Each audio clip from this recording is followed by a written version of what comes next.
Thank you. The next item of business is a Scottish Government debate on the international situation. I would invite those members who would wish to speak in the debate to please press the request to speak buttons. And I call on the First Minister, John Swinney, to open the debate. Up to 13 minutes, please. President, we began our business this afternoon by expressing our condolences at the death of Pope Francis, recognising the significance of his spiritual leadership in the world. It seems appropriate that we continue our business today considering the current international situation, which was a subject that concerned the comments and the contribution of His Holiness on so many occasions. Presiding Officer, in these times, it's never been clearer that we live in an interdependent world in which the idea of being a bystander for any country has gone forever. Decisions on trade taken, for example, by the United States or China are bound to have an impact on living standards here in Scotland. Russia's ongoing barbaric invasion of Ukraine, or the brutal attack by Hamas on Israel, as well as the killing of Palestinian children by Israel, have deep and significant consequences far beyond those conflicts. More than that, aggression on such a scale and the apparent disregard for human life offends any sense of common humanity. Today, the Scottish Government is bringing forward a debate without motion on the international situation. I hope this will be an occasion where Members of Parliament can speak freely and openly on the major international issues of the day that have implications for our country and the communities that we serve. We have an opportunity to listen carefully to each other's contributions and to learn from one another as we navigate these difficult days. The relative stability the international system has provided us with in the past 80 years has, in many ways, been assumed to be able to go on forever, uninterrupted. With every civil liberty gained since the end of the Second World War, with every rise in living and educational standards, with every international agreement signed, with each advancement in knowledge and technology, few imagined we would arrive in an age in which leaders actively seek to roll back universal progress in favour of protectionist measures once more. In these circumstances, it is more important than ever for Scotland to champion the benefits of international trade, cooperation and solidarity.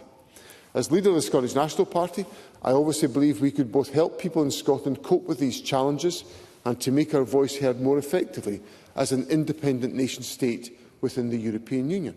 But I acknowledge that others take a different view. But the vast majority of members in this chamber share common values, and common values, I believe, reflect the founding values of the European Union. Of course. Daniel Johnson. I'm very grateful to the First Minister for giving way, and I very much agree with his points about the assumption of progress and the benefits that globalisation and trade have brought. But would he also reflect, as I do, that we need to think about some of the costs that globalisation and maybe some of the circumstances we find ourselves are because we didn't pay enough attention to some of the inequalities and inequities that were created by globalisation and the trade, despite the benefits it has brought? First Minister. Mr Johnson makes an absolutely valid point that there are huge benefits of globalisation, but there are obviously, at the same time as that globalisation has happened, and as progress has taken place in countless societies around the world, there will be other societies that have experienced prolonged inequality, and there will be profound inequalities even within some of those societies that have benefited from globalisation. And Mr Johnson is intimately familiar with the agenda that my government is pursuing, which is addressing inequalities that exist within our society today.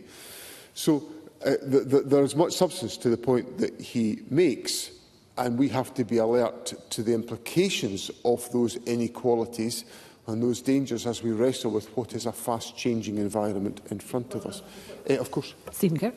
The First Minister, therefore, on the basis of what he just said in response to Daniel Johnson, does he not accept that perhaps our debating time in the chamber today would have been better used discussing how we can extend opportunity and freedom of choice and all these things that I was very heartened to hear him say he agreed with in answer to a question I asked him in the last FMQs before he went to New York.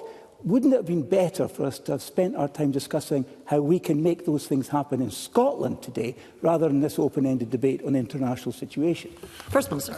I think the point I made in my opening remarks is the fact that we are now in a situation today where we are not immune from the changing international events. That is why we're having this debate today, because I think it's important this Parliament reflects on the fact that the international community in which we are residing is now changing very dramatically around about us, and we have to be conscious of the implications of that. And if I want to give Mr Kerr a substantive answer on the implications of international trade changes that are emerging in the international community, I have to have an understanding of those questions, and I have to be held to account about my understanding of those questions by Parliament, because they will shape the response that I bring forward in leading the government in exercising our devolved responsibilities. Now, we will of course have plenty of opportunity to discuss the domestic implications of these issues as I, for example, set out the government's programme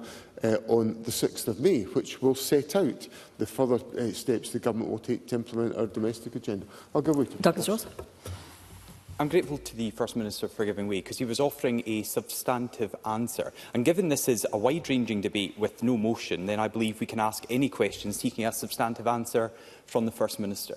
So he repeatedly refused to answer this question at the weekend. And this has got nothing to do with accepting the Supreme Court judgment or otherwise. This is about his government. Does John Swinney and the SNP government believe that a trans woman is a woman or not? Before the First Minister rises to his feet, I would also point out to Mr Ross, of course, that wide-ranging is wide-ranging, but also I'm looking at the title of the debate, which is the Scottish Government debate on the international situation. So I think that would be important to underline at this early stage in the debate. First Minister, I'll leave it to you as to how you wish to respond.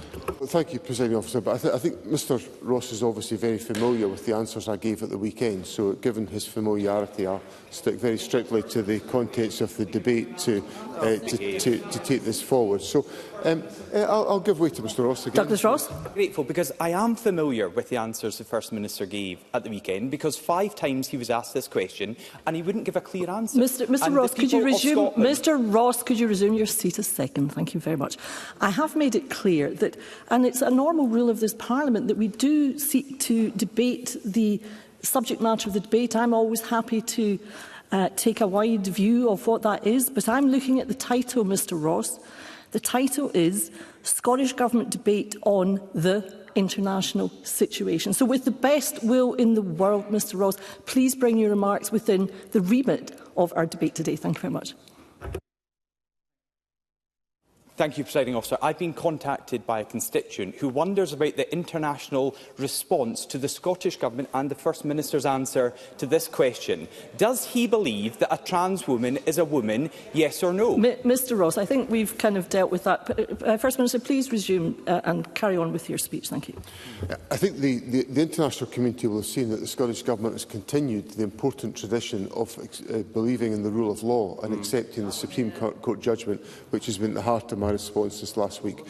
The point I was developing, Presiding Officer, was of the importance of us having a values-based approach to the international situation that we face, and much of that is focused around the values of the European Union, which have served us well and which this government would want to see endorsed in the future.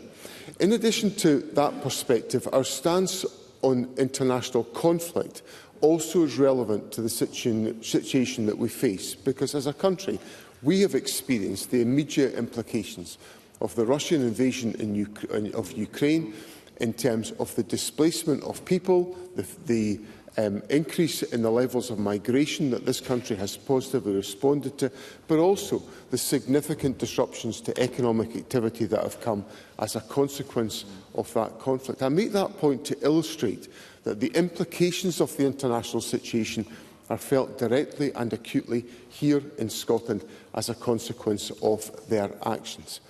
We have also, and this Parliament has debated, the horror of the attack by Hamas on Israel and the significance and the brutality of the Israeli response. And we have been at the forefront of calling for a ceasefire in that conflict to enable us to make our voices heard in arguing for peace and stability. Now, one of the benefits of recent weeks has been the sustained effort, which will be marked in Butte House this evening, of collaboration between the Jewish and the Islamic communities in Scotland to come together to sign what is becoming known as the Drumlanrig Accord, a unified declaration between representatives of the Jewish and Islamic communities, condemning hate crime, condemning bigotry, condemning xenophobia, sending a crucial message of unity and mutual respect when it is much needed. And I applaud everyone who has been involved in shaping that declaration for what it does in our communities. Presiding Officer, on the issue of climate action has also been relevant to the formulation of the response that we need to take forward to the changing international situation. There is more and more dismissing now of the climate emergency, with populist leaders increasingly ready to trade the hope and the health of future generations for short-term gains. We have to recognise that climate change will increase conflict, it will increase hunger, it will increase disease, inequality and mortality, and it has undeniably done so for some time. Last year alone, flooding displaced, flooding displaced thousands in Brazil and South Sudan, and wildfires swept through regions in Canada, Portugal and California. We in Scotland have seen the effect of severe storms, and we must act together to build a fairer, greener and more resilient economy and society as a consequence. I'll give way to Mr Patrick Harvey. I'm grateful to the First Minister for taking the intervention and for his addressing this issue in the context of the international situation. I'm just wondering, in his recent visit to the US, a country where there is now underway a full-on ideological purge against climate science, climate scientists and those who are seeking to bring about positive and rational climate action. Did he take the time during his visit to meet with any of those who are on the receiving end of the brutality of the Trump regime, which is, as I say, purging anyone who is seeking to take forward climate action or to undertake climate science? First Minister. I didn't have the opportunity to do that in the format that Mr Harvey puts to me, but I did have the opportunity to engage with the Council on Foreign Relations, which was a helpful dialogue about many of the strategic issues that we face. Now, Presiding Officer, this year marks the 20th anniversary of the Scottish Government's International Development Programme, which is a significant milestone in terms of Scotland's commitment to addressing poverty and inequality overseas. At a time when the United States, the United Kingdom and other donors have slashed their aid budgets, we in Scotland are committed to continuing our support to Global South partner countries and more widely to responding to humanitarian emergencies. Today I am pleased to announce a contribution of £240,000 to our Humanitarian Emergency Fund to the Disaster Emergency Committee's appeal for the Middle East, along with £30,000 for the Scottish charities Skiaf and Mercy Corps for their responses in Lebanon and Syria. This is in addition to the £250,000 that we provided to this appeal last November, and comes at a time when humanitarian needs continue to increase across Gaza, the West Bank, Lebanon and Syria. So Scotland will continue to take forward our trusted approach to partnership in the international community. In recent weeks, Presiding Officer, the global economy has been significantly disrupted by the steps to introduce tariffs by the United States. The volatility in the global markets has had the effect of undermining the patterns of international business activity to which we have become accustomed, and poses risks to our ambitions to grow and to strengthen the Scottish economy. The priority of the Scottish Government has been to act to support Scottish business in dealing with these turbulent events by engaging with the business community on the circumstances they face, by pursuing with the UK Government the issues that matter to different sectors of the Scottish economy, and continuing to promote Scotland as an attractive and secure place for international investment. Indeed, the Deputy First Minister, the Minister for Business and I have all been involved in recent weeks in promoting investment in Scotland in the UAE, China, Japan and the United States, and we continue to seek deeper engagement with the United Kingdom Government about the content of any trade deal with the United States, and to encourage better and more effective trading partnerships with the European Union, which lies at the heart of the Government's international investment strategy. Presiding Officer, in drawing my remarks to a close, I would say it is absolutely vital that Scotland recognises the significance of the international situation as it affects our own domestic priorities. As First Minister, I am interested in raising standards of living in this country. I am interested in building community. I am interested in investing in our culture, our services, our businesses. I am interested in the health of the planet that we share. But I recognise that we cannot take forward all of the action we wish to take forward in all of these different areas without properly and fully recognising the scope and the extent of the influence of the international agenda on our community. So today, I hope we can have a debate in this Parliament that reflects the significance of the international debate, the significance of the change in international circumstances, and recognise the extent to which that affects our prospects as a country and the need for us to have a resilient and effective response to all of those challenges. Thank you, First Minister. I now call on Stephen Kerr to open on behalf of the Scottish Conservatives. Around 9 minutes, please. Well, first of all, Presiding Officer, I would like to join the First Minister in expressing condolence to Catholics all over Scotland and around the world on the passing of a holy man, Pope Francis. And I would also like to join him in praising the accord that has been reached between Jewish and Muslim leaders in our own country to deal with some of the issues that we see reflected in the international situation. And I also would agree with him in terms of the interconnected nature of our existence. But, Presiding Officer, this Parliament was not established to play at being the Foreign Office. We are not the United Nations. We're not here to simulate debates from the House of Commons. We are devolved legislature with a defined purpose, namely to improve the lives of the people of Scotland by delivering better devolved public services and outcomes. I will give way. Deputy First Minister.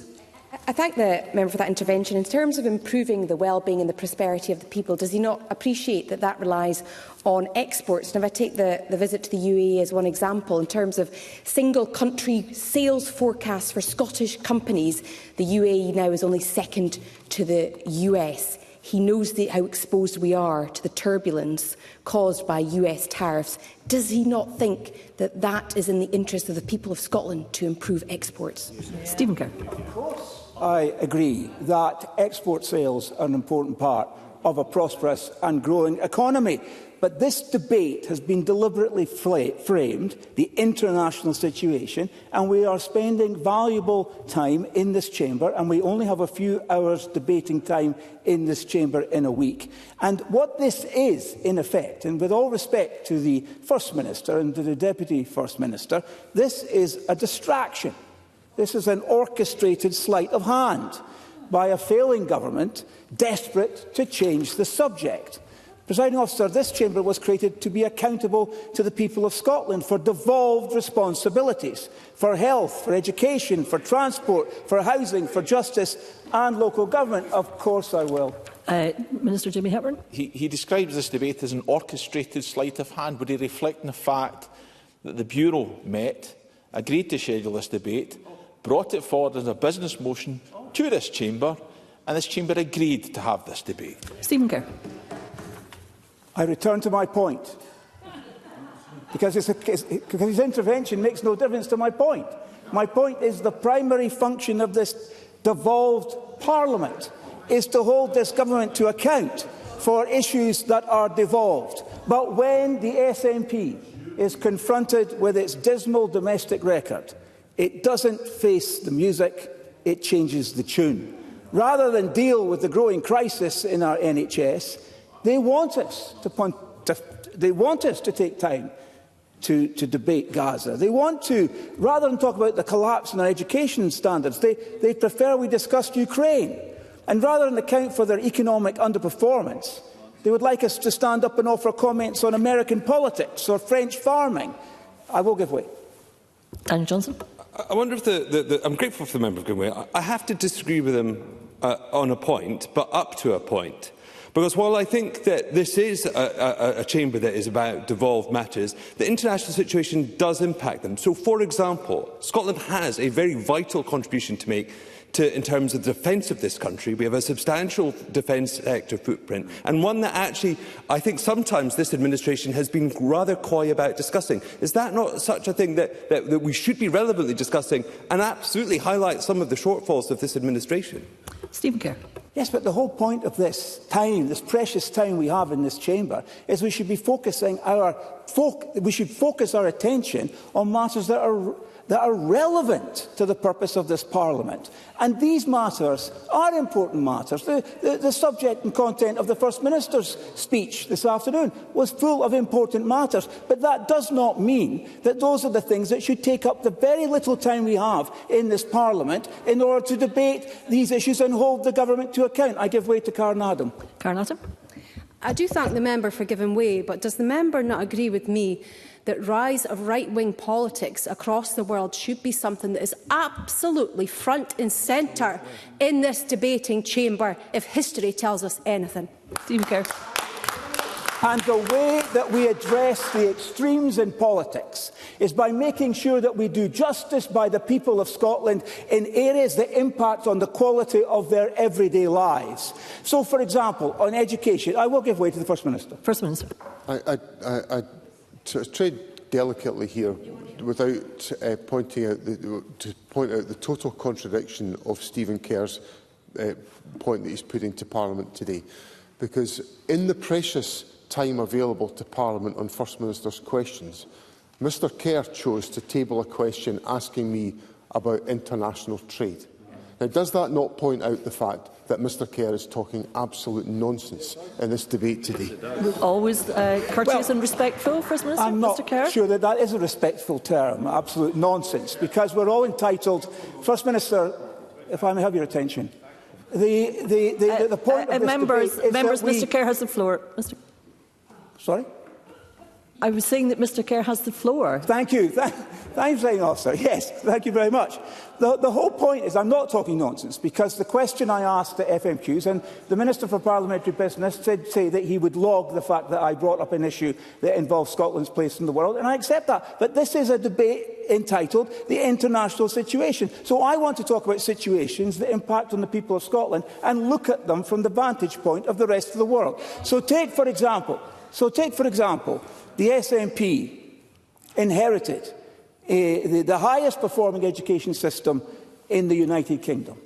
In 2012, we led the UK in core subjects. Fast forward to 2025, and we are languishing near the bottom of the UK rankings and far behind many of our international peers. In the most recent PISA 2022 results, Scottish pupils ranked 30th in mathematics, 14th in reading, 32nd in science, out of 37 OECD countries.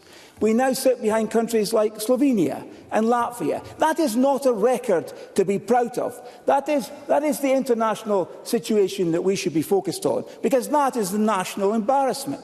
So what did the SNP do in response to these issues? They pulled Scotland out of key international comparative studies. The official reason given?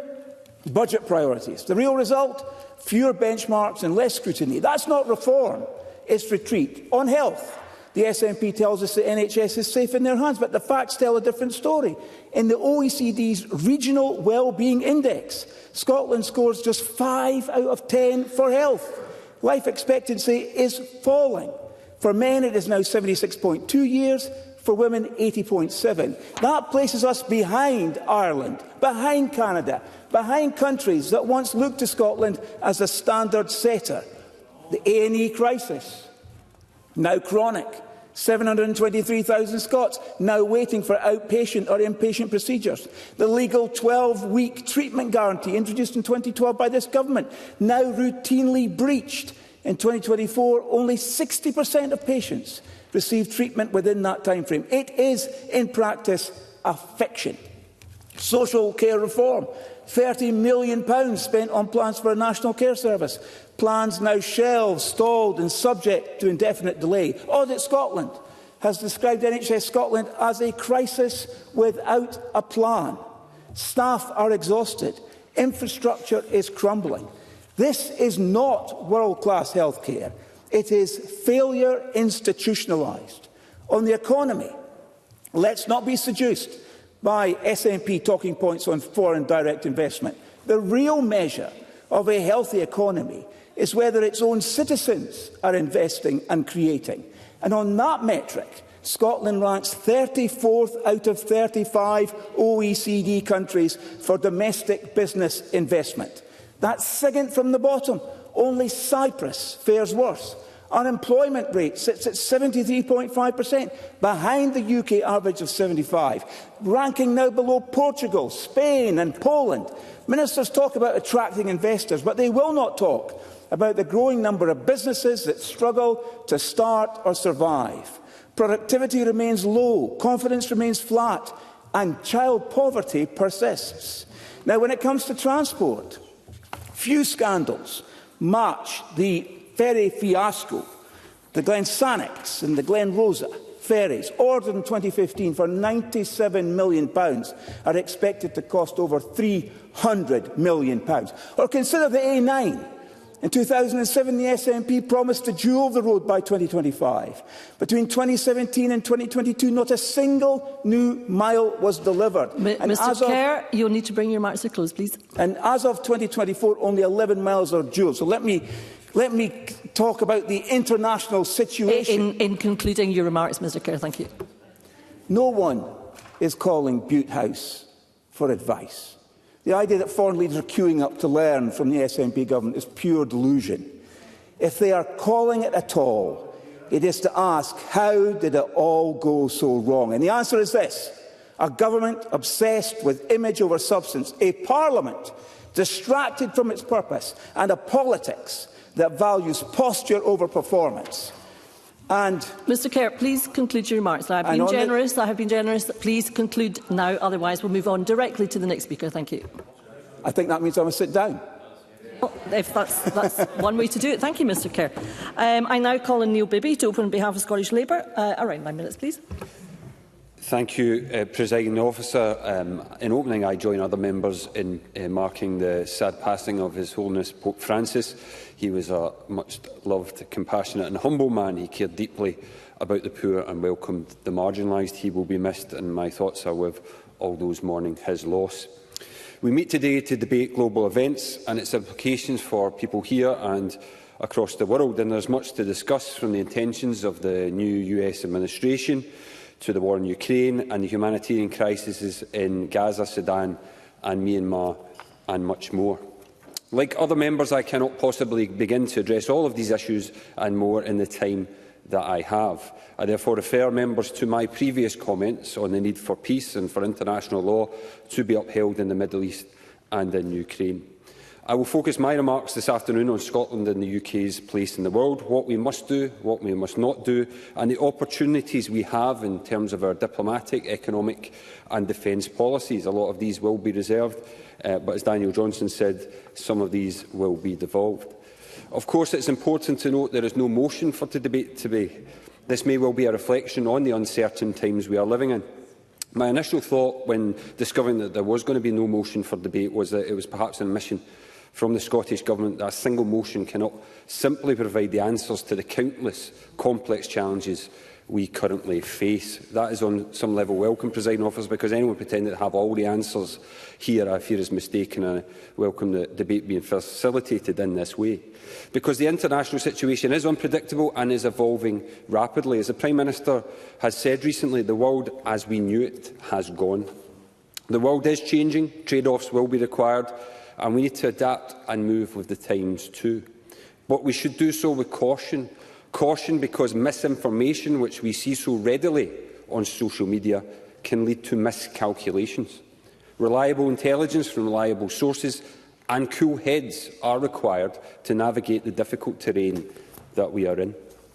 That's why I am pleased that the new UK Labour Government and the Prime Minister are providing that sort of serious leadership for serious times, with an approach that seeks to bring countries together and cooperation with our global allies and partners, particularly when it comes to our support for Ukraine, for example, but also one at the same time which seeks to protect our own national security.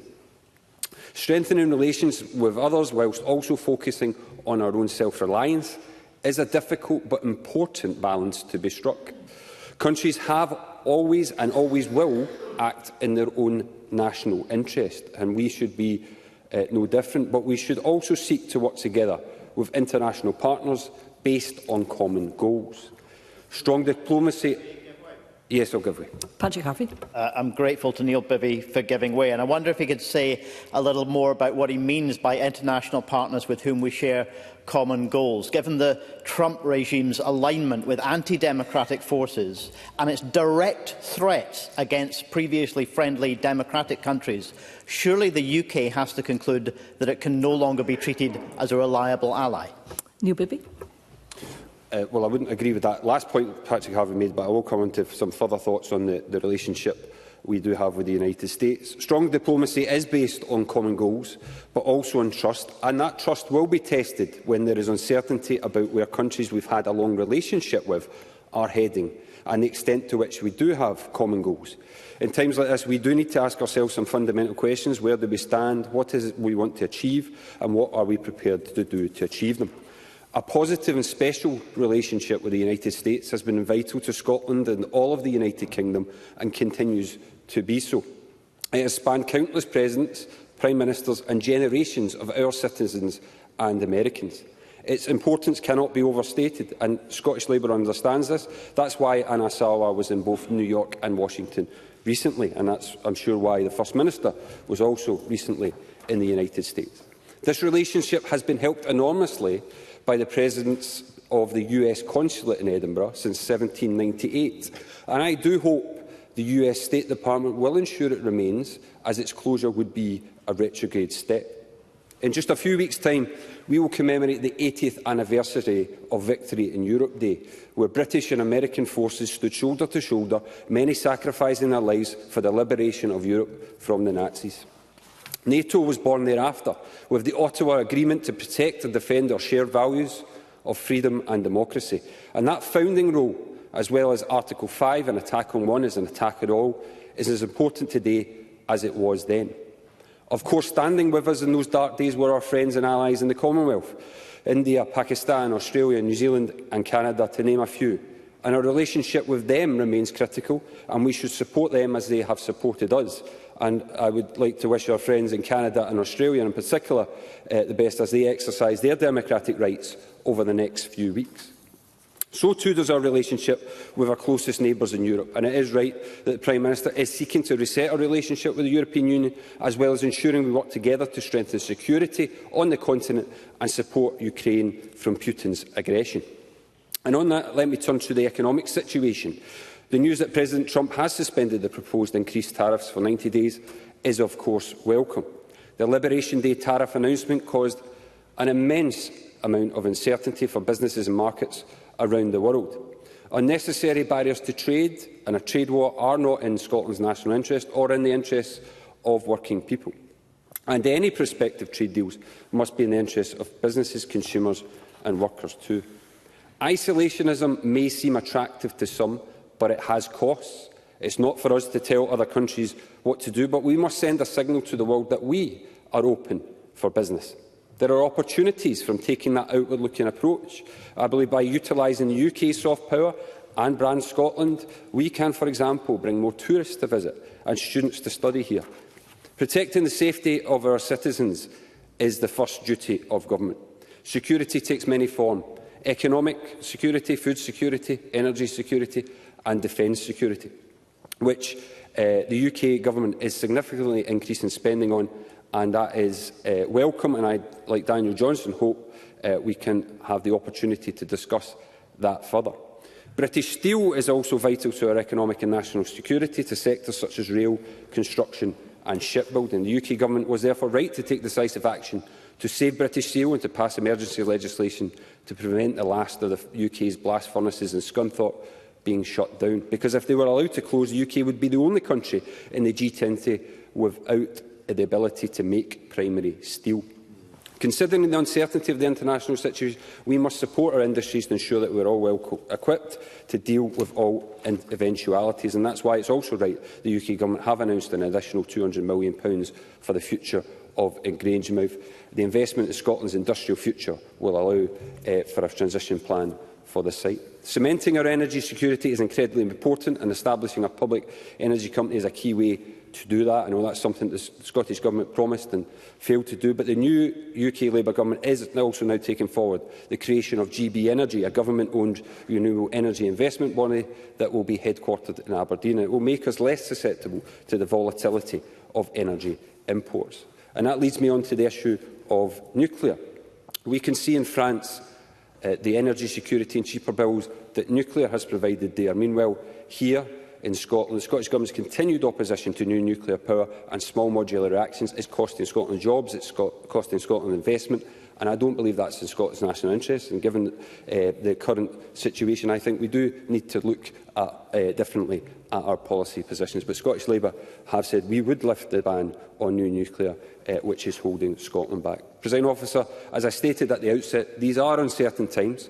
Amidst the insecurity around the globe, we must remain not retreat from the world, but cooperate with other countries on our common goals, and also strengthen our industries and security for the benefit of our citizens, businesses and industries. Thank you. Thank you, Mr Bibby. I now call on Patrick Harvey to open on behalf of the Scottish Greens. Around 6 minutes, please. Thank you, Presiding Officer. I often argue that hope is hard work these days, and as we look at the international situation, there are simply so many aspects that need unpacking that it's hard to know where to begin.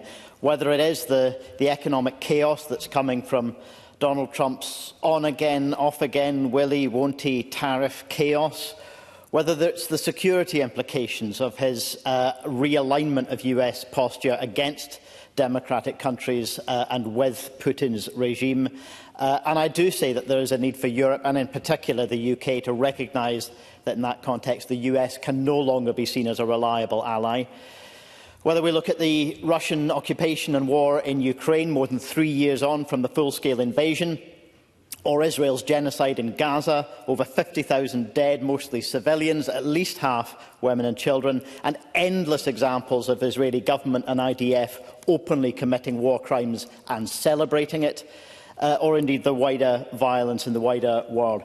And of course, the climate and nature emergency. Despite knowing for decades the profound danger that we've been causing, the world has continued to expand fossil fuel use, polluting at ever higher levels and devastating the natural world for profit. And we're now witnessing a reboot of denial and conspiracy theories to prevent the rational action that we know is needed.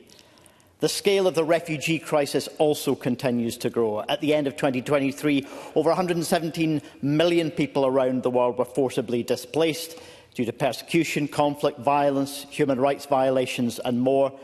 By early 2024, that number had grown to over 120 million. And that's before we consider those forced to move by economics or by changes in climate and food production, changes which global refugee conventions are simply unprepared to cope with. And just as many countries enact ever more brutal and inhuman policies to control and exclude refugees, many are also becoming ever more authoritarian against their own citizens, with the so-called culture war agenda generating a wave of hatred and hostility against the most marginalised.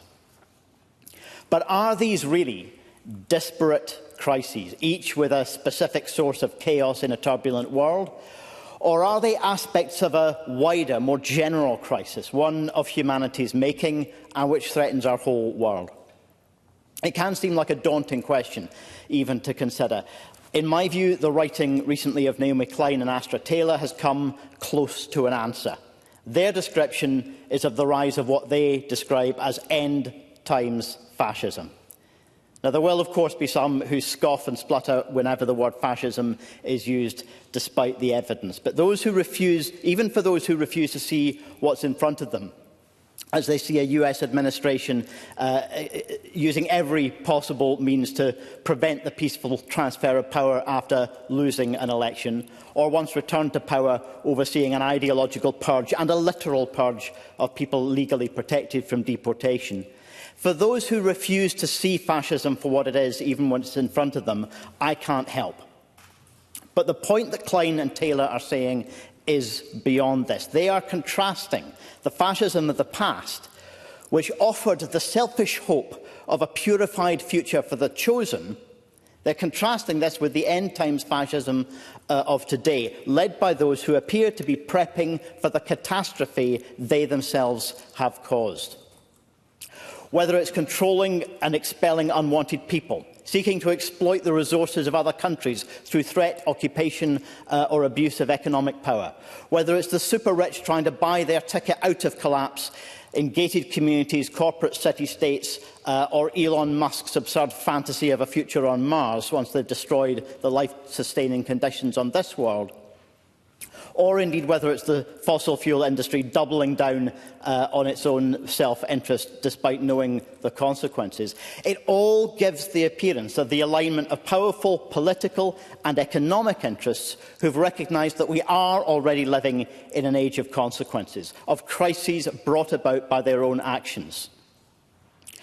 But they are too invested in the economic model that's created these crises, too invested in that economic model to consider taking the rational action necessary to address it. They're not just, as Klein and Taylor have argued, they're not just taking advantage of catastrophes, of shock doctrine and disaster capitalism style policies of the past. They are simultaneously provoking and planning for these crises. And now, in what should be astonishing and sickening to any civilised person, those who have built the modern far-right movement around the world are now openly launching an ideological attack on the very concept of empathy. In truth, this is entirely in keeping with their values, and their ability to frame empathy as a weakness will be essential to them if they are going to continue their sociopathic project. Because although the level of brutality against the powerless is already sickening, if they're successful at dehumanising humanity itself, then we know that far worse is to come. So where can we find hope from when hope is hard work? Well, I'll come back to this in my closing speech, but I think that Naomi Klein and Taylor have indeed set out the possible alternative, the sources of hope in the future, a counter to the apocalyptic narrative of the far right and of vested interests, with a story about how to survive the hard times ahead without leaving anyone behind. Not of escaping a collapsing world, but staying put and staying faithful to the troubled earthly reality in which they say we are enmeshed and bound. Thank you, Mr Harvey. And I now call on Alex Cole-Hamilton to open on behalf of the Scottish Liberal Democrats. Around 6 minutes, please. Thank you very much indeed, Presiding Officer. Presiding Officer, unlike Stephen Kerr, I welcome today's debate. I think it's right that this Chamber from time to time reflect on the international context in which we find ourselves. We are not governing in a void. We are not passing policy in a vacuum. So I welcome the First Minister's remarks earlier on. And in particular, he started with a reflection on the late Pontiff. And I think that was right. There is much that we could fill debates like this with in the work of Pope Francis, whether that's around the plight of migrants or the brutality and ethnic cleansing we see in our world, whether that's in Gaza, in parts of China, in Sudan. But I'm going to use my time, if I may, to start with reflections of a recent experience shared with Paul Sweeney over the Easter break. And that starts with the reflections of another holy man, this time a Greek Orthodox priest that Paul and I met in an army base in western Ukraine. His name was Father Taras, and he is a padre, an army chaplain on the Eastern Front, a veteran of some 10 years in the armed forces of Ukraine. He never carries a gun, and in his eyes, in his face, you can see a tension between his godly worldview and his love of Christ, and the violence that he sees every day, and the violence he has to condone every day. I asked him, as we were approaching Holy Week, if he expected wide attendance at his Easter Mass, and he said, no, I don't get a lot of people coming to my services. The men really just want me to hear their confession because they think they're going to die. Paul and I were there with Mighty Convoy. We'd driven 35 hours non-stop overland to deliver 5 NHS ambulances for immediate use in the front lines by the armed forces of Ukraine. Arriving in Ukraine, you immediately get a sense of the country it is and the country it is striving to be, a country that desperately wants to make its freedom mean something, to grasp onto some sense of normality. We saw that in a stand of 3 billboards, which are very close to the Ukrainian border. The first is advertising the armed forces of Ukraine drone unit training programme. The next advertises about watchfulness against Russian disinformation. And the third brightly invites you to eat at the local burrito shack. This is a country where there's no rationing, where there's no scarcity, and they just want to live a normal life. The other thing that strikes you as you cross from Poland into western Ukraine is the abundance of beautiful Orthodox churches. They are everywhere, and their beautiful domes of gold punctuate the amazing Ukrainian landscape. But as you sort of admire the splendour of these houses of God, you're struck by the freshly dug graves all around them. All around them. New graves are everywhere. And they're almost always marked by a Ukrainian flag, of course, but a flag of red and black, which we understand means the blood of the Ukrainian defenders seeping into the soil of Ukraine. But while there are new graves around every churchyard, there is nothing to something called the Field of Mars. Before 2022, the Field of Mars was like Princess Street Gardens. It was a picturesque city park in the centre of downtown Lviv. It is now a massive cemetery for the fallen, glorious defenders of Ukraine. I think we were both incredibly struck by that. But still, it is a country and a city clinging to normality. And they make a really good job of it until you're given your air raid briefing and you realise this isn't a normal city, until you attend your first 9 a.m. silence and you realise this isn't a normal country. At 9 a.m. every morning, across the country, a minute's silence is observed for those who've died and are dying still on the Eastern Front.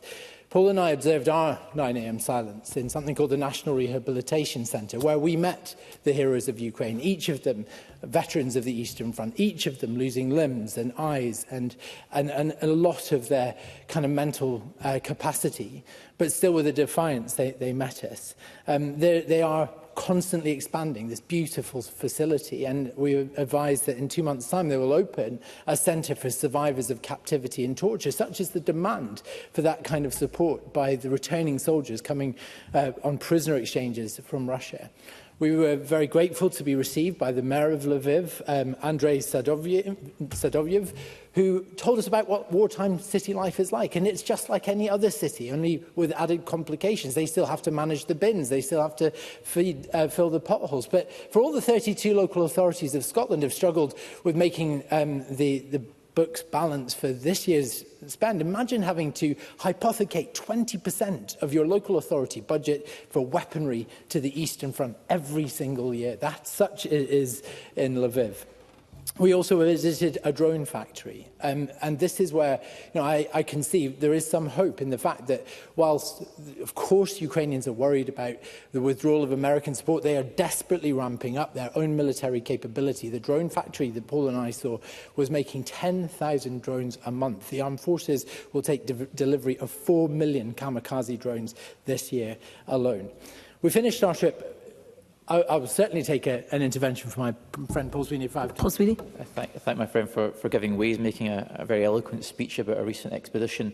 And I think one of the valuable things that we both took away from that visit was the richness of the interactions we had with different stakeholders in Ukraine, perhaps examples including the visit to the drone factory, the opportunities for collaboration in engineering, but also, for example, visiting the hospital, where we were able to learn about the Burn Care Alliance, for example, a project that had been led by the young clinicians we met, and whether there are opportunities to develop these techniques with NHS and Mr. university Sweeney, practitioners. that's quite a lengthy intervention. Alex Cole-Hamilton.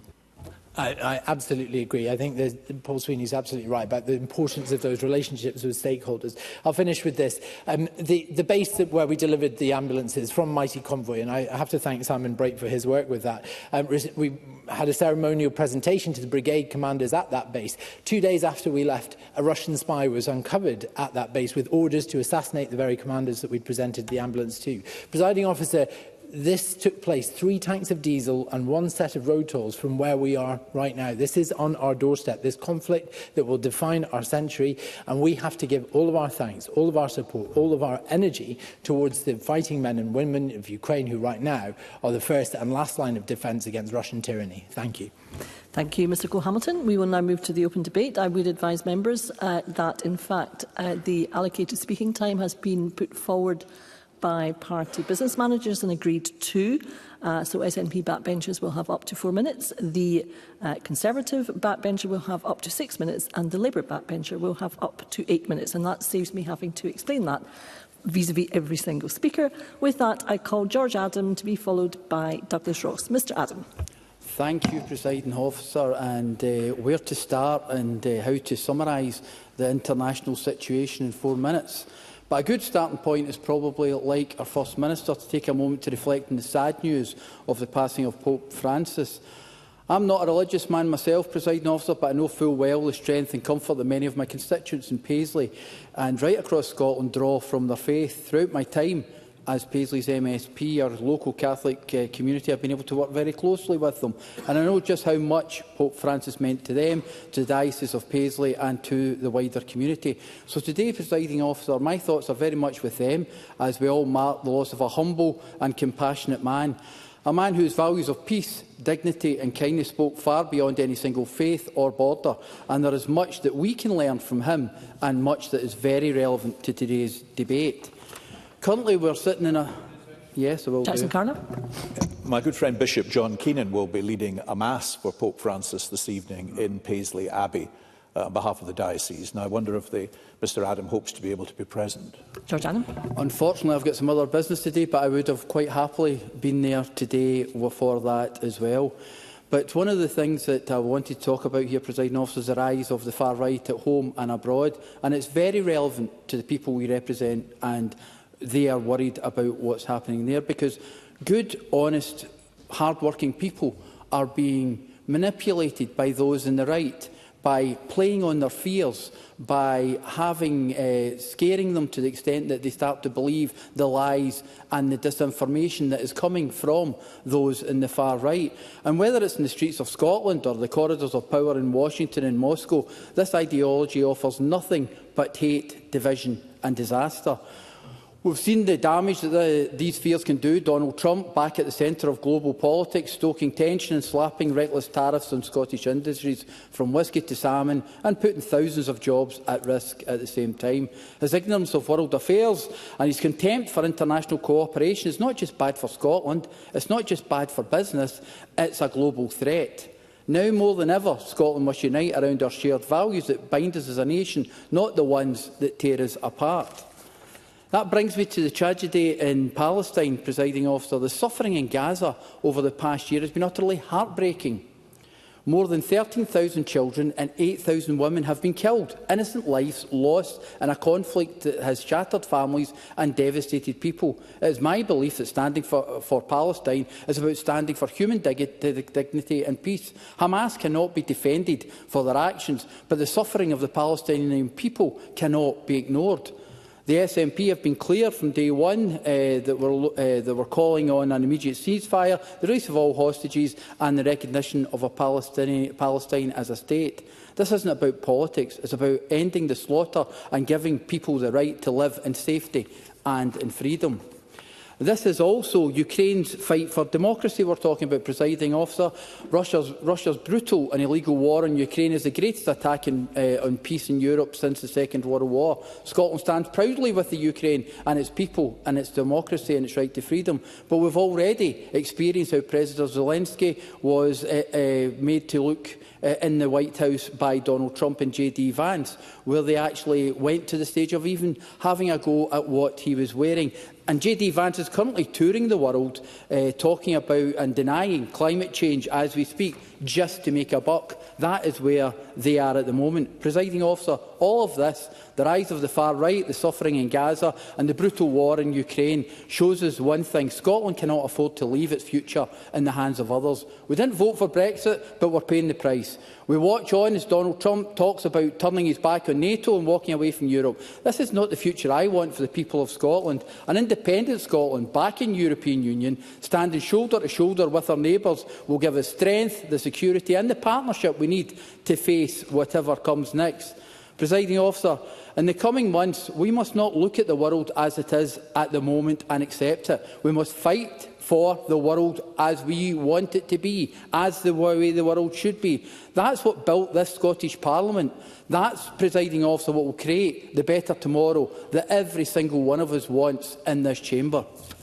Thank you, Mr Adam. I now call Douglas Ross to be followed by Emma Roddick. Mr Ross. Thank you very much, Presiding Officer. And I want to say from the outset that I have a strong interest and passion in international affairs. I think it is right that they are debated by parliamentarians. But this is an issue that is reserved to the UK Parliament. It is an issue that all of our parties represented here have members of the UK Parliament who can ask these questions, who can raise these debates and have a discussion about it.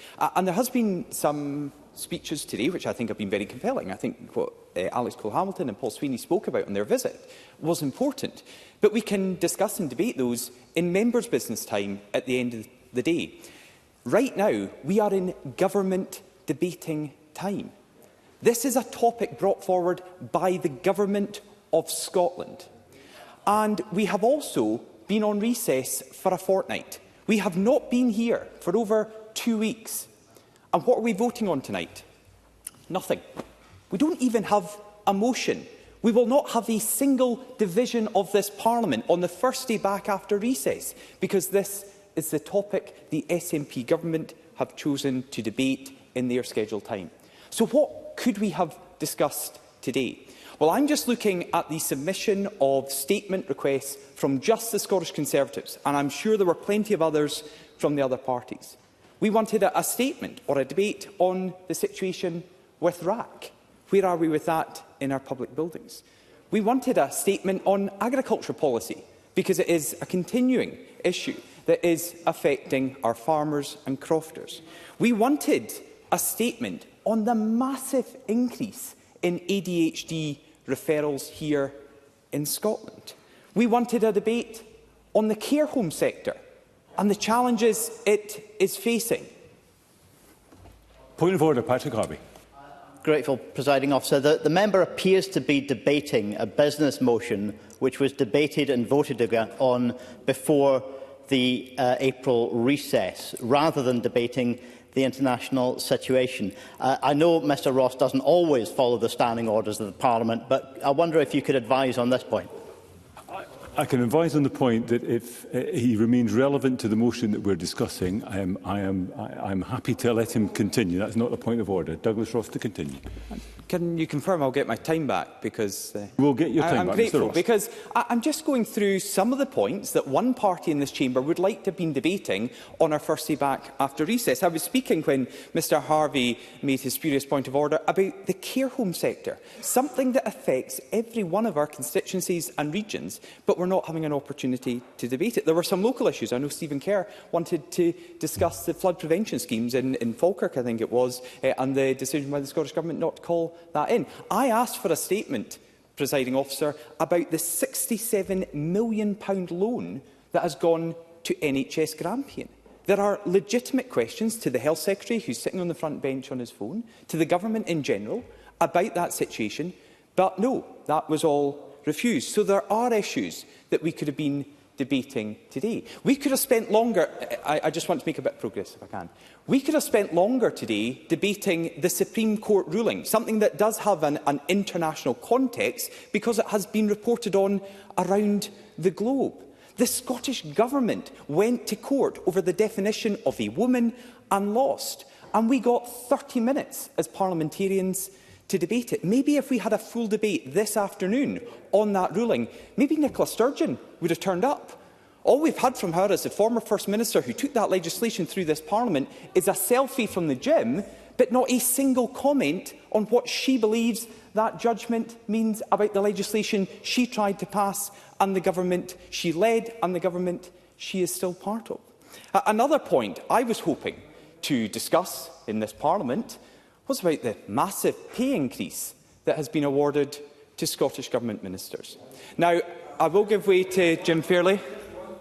Jim Fairley. I think the member needs to correct the record. There has been no increase in the wage for ministers. Ministers are merely being aligned with every other MSP sitting in this chamber. I'm not going to correct the record. Ministers are getting an extra £20,000 a year. In any other world, that is an increase. So let's put this point, because I wasn't allowed a statement. The Scottish Government have so far not made time for this. Now, when we started this debate, there were about a dozen government ministers. We're now down to 3 and the First Minister. But I'm happy to use my remaining time, Mr Gray, Mr Robertson, Mr Fairley, to say, as a result of the decision taken by John Swinney, Scottish Government ministers and Cabinet Secretaries will get an extra £20,000 per annum. So can any minister or Cabinet Secretary say that they have earned that increase and deserve it? Mr Ross, if I could encourage you to stick to the theme. Yep. If there's not a motion, but there is a theme for the debate, that would be helpful. Yep. But my point is very clear. My point is very... No, I won't. My point is very clear. These are issues that Parliament could have been discussing today. So I'll say it again because there was a slight interruption there. Can any of the ministers on the front bench say that they deserve and have earned their £20,000 increase?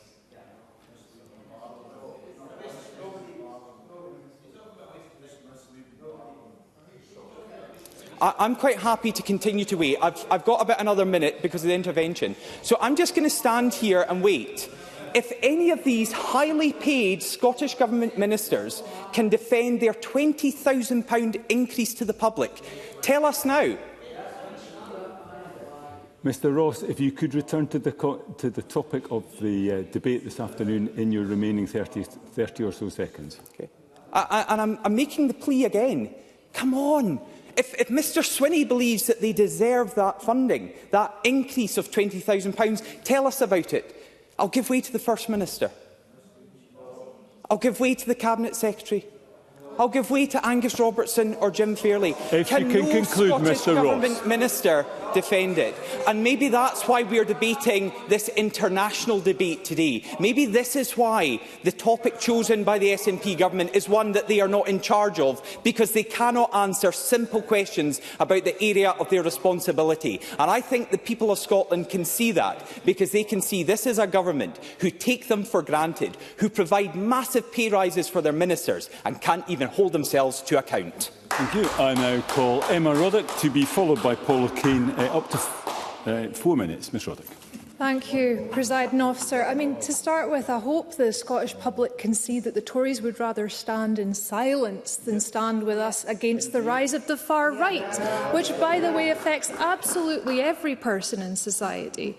And there is no other way to describe it than dangerous. This is a lesson that we keep sitting through as a species, but I don't know how many times we're going to have to learn it. Anyone who believes they are not at risk if the far right takes power should take a step back, look at history and rethink, because they are. Everything from the price of bread to the risk of early death is thrown into uncertainty under far-right governments. Now, it's reasonable to listen to a charismatic person talking about how unfair society is, because it is, and how we need change, because we do need change, and how resources are not shared equally amongst citizens, which is again true, and think, oh, that's a good point.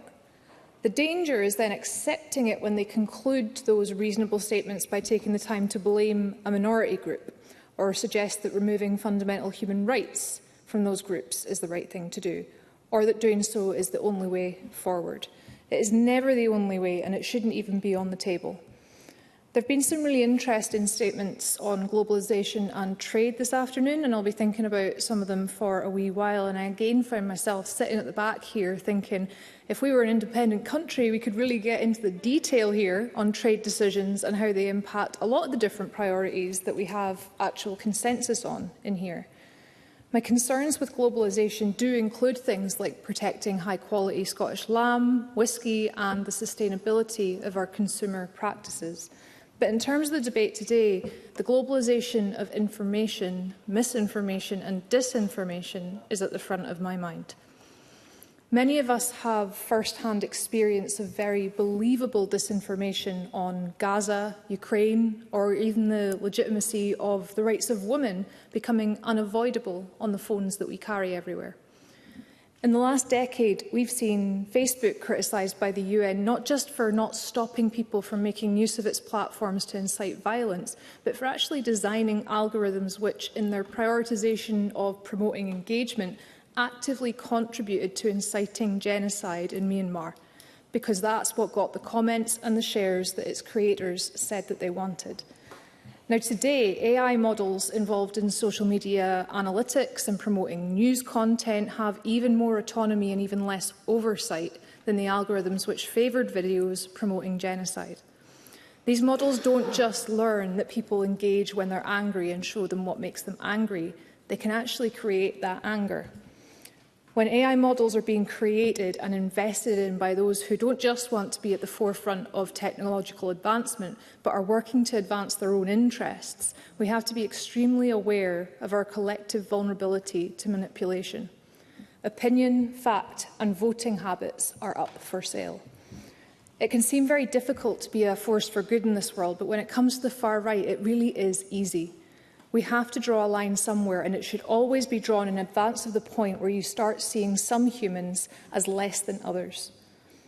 Countless people and algorithms are out there trying to convince each and every one of us to turn on others, often for the sake of somebody else's investments. And we have to know ourselves what is not okay, what is over the line. Because very clever models are out there learning how to make you cross it without even noticing. Human rights are fundamental, and when I first started watching this Parliament, nobody would have disagreed with that. But the lines are now blurred, and so much of that area is grey. And we need to hold on to what we know to be true. Human rights are fundamental, and they are under threat across the world, and the UK is not exempt from that. Draw your line, because we have to refuse to cross it. Thank you. Thank you. And I call Paul O'Kane to be followed by Kevin Stewart. Up to 8 minutes. Mr O'Kane. Thank you very much, Deputy Presiding Officer. And as we come together this afternoon to discuss the international situation, it's clear that we do live in very uncertain times. And many of the speeches already today have highlighted the backdrop of conflict, of violence that we see in the world, violence particularly against women and girls, harmful rhetoric that we see in online spaces, and, of course, the global economic consensus that we have known for so long essentially being turned upside down. So it is in that context that we debate today, and it's uncertainty, I think, that is the key theme. And in times of uncertainty, people will cleave to constancy in an ever-changing and uncertain world. And we gather today on the first day as we return from our Easter recess and after that great Christian festival of Easter, which speaks about hope and about faith and endurance. And I think a lot of people around the world find constancy in their faith. And that's rooted in their hope for a better world, because we've also, in the recent period, marked Eid, Passover, Vaisakhi and other festivals as the seasons change and winter gives way to spring and darkness gives way to light. And the reason I mention this at the outset of my contribution is because we do live in a world where, all too often, our respect and understanding of one another's beliefs, our respect and understanding for one another's faith, has been forgotten in some ways. And we've forgotten how to coexist, how to live together peaceably, and also, I think, how to disagree better as well. But I think it's important that that's where we start, that sense of hope that is felt by so many people in the world. I'm going to offer a few reflections, if I may, Presiding Officer, on some of the corners of the world that I think are so acutely in our minds at the moment, and perhaps some areas where we don't often focus as much as we should. Back in March, I had the opportunity to travel to Bosnia-Herzegovina with a delegation of people from this Parliament, people from public life in Scotland and academia and the media, along with the excellent Beyond Srebrenica organisation, who will be known to so many colleagues across the chamber. And Bosnia-Herzegovina and the Balkans are a part of our world that have truly experienced the darkest moments of humanity through a long conflict in the 90s, the ramifications of which last until today, and who experienced genocide at Srebrenica and in other places around Bosnia-Herzegovina, and still live today with the impact of those events.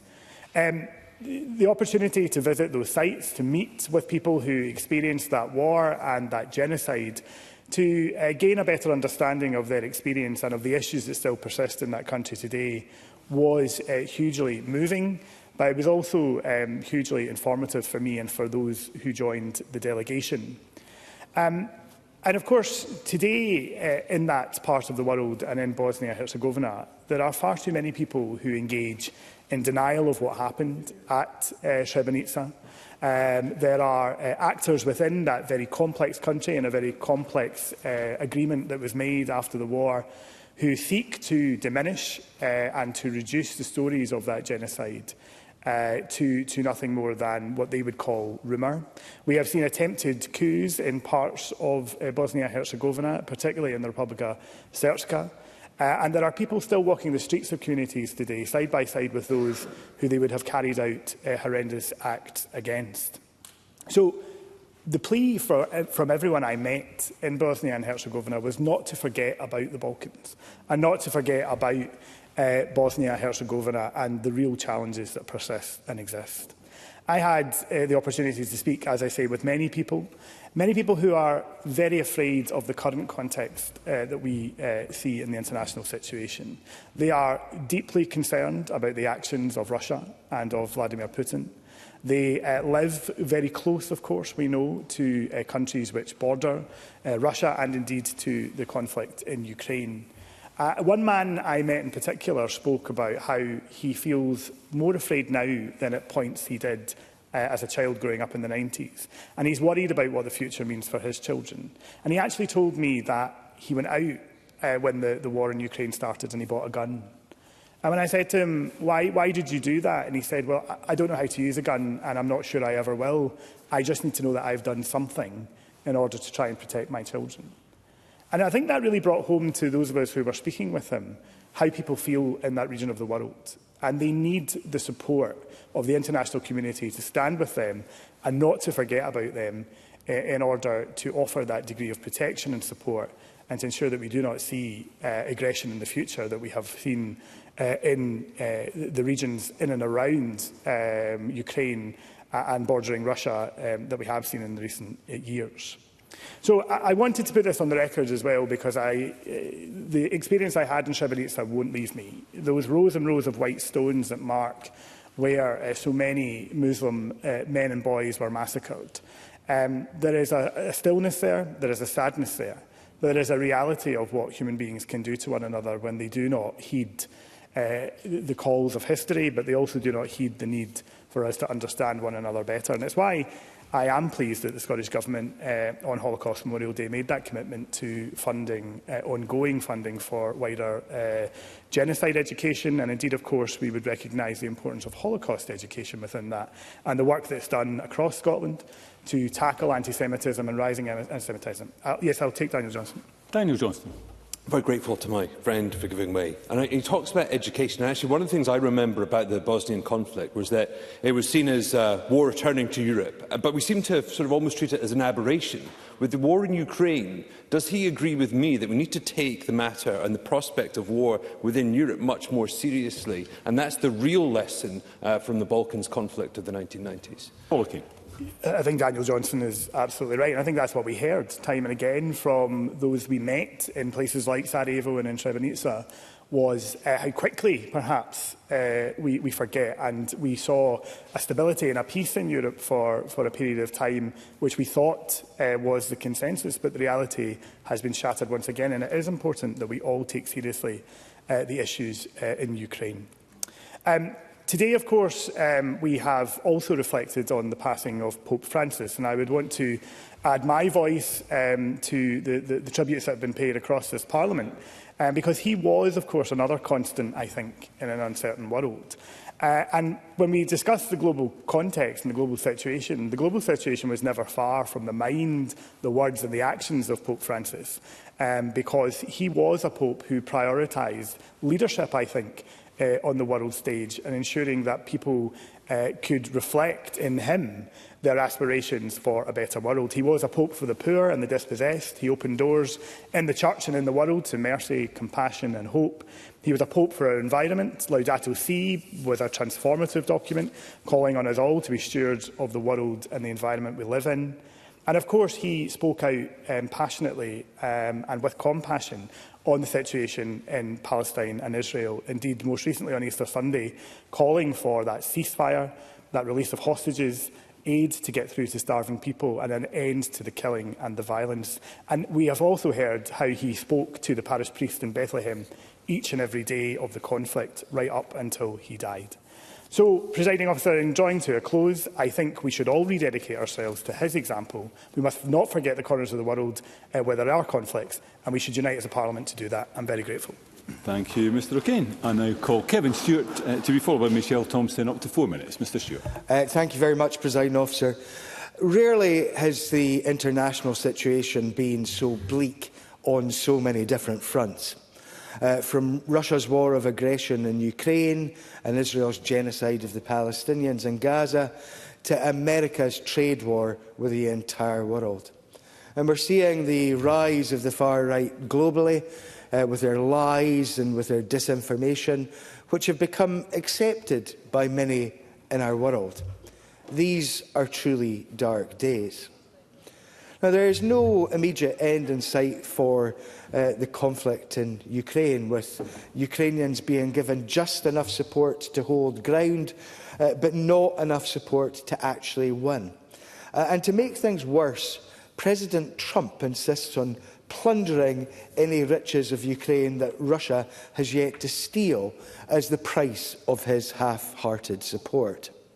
And while Russia did announce an Easter ceasefire, it didn't stop Russia raining down missiles on Ukraine.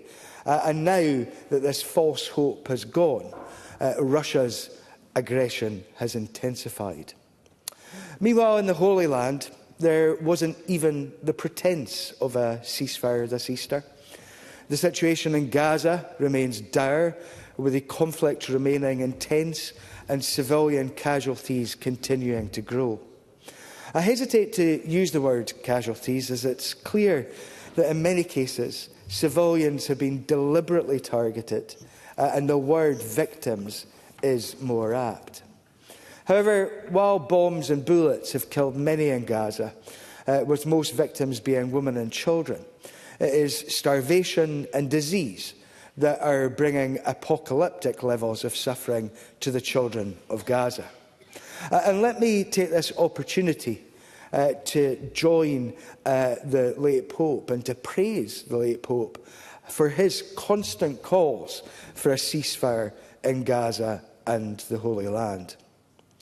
The world today is not only ravaged by hot wars, it is now also blighted by an economic war on the scale of which the world has never seen. And let us be clear, Trump's tariff policy is the type of economic madness that only a toddler could produce, and so it's no surprise that President Trump announced it with a felt tip and a marker board on the White House lawn. He claims it's about fair trade and protecting jobs. But he slapped the UK, which doesn't have a trade deficit with the US, with the same 10% tariff as he slapped on penguins living near the South Pole. So much for the special relationship. Perhaps worst of all, his back-of-a-fag packet calculations have placed the highest tariffs on the world's poorest countries. For example, he slapped a 47% tariff on Madagascar, whose only real export to the United States is vanilla. This export allows Americans to enjoy a single venti vanilla latte for a price that would feed a family of vanilla farmers for a week. But of course, in Trump's world, it is the dirt-poor vanilla farmers who are exploiting the American mega-corporations and not the other way around. Of course, we here at home are not immune to the international situation, and we too will suffer Trump's tariffs.